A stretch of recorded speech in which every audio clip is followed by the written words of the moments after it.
Mana Damas, passajirni Damaschamiz ishini boshladik bugun.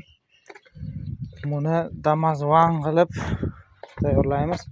Mana laboylar hammasini ochib oldik.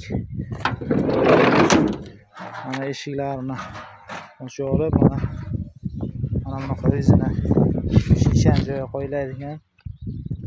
Bizim detallari bor, o'shalarni hozir o'rnatamiz. Mana oldingi germetikka nigrol qilib yog'lagan ekanlar zanglamaslik uchun. Damasdan shunday qilinsa, yog'lab qo'yilsa zanglamaydi. Bunga hozir biz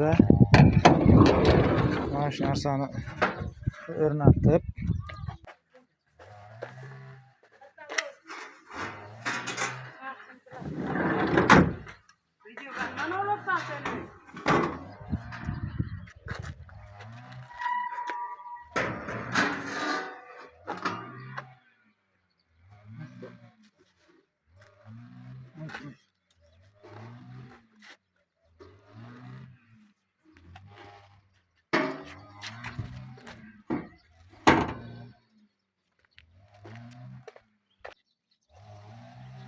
mana Damasimizni mana shunday qilib qo'yib olamiz. Mana shu yerlardan kantachkalarni qilib, germetikalarni surtib, kraskalarni qilib olamiz. İşimiz davom etmoqda. Mana labomizning ishlari tugadi. Germetikalarni qilib, kraskalarni sepdik.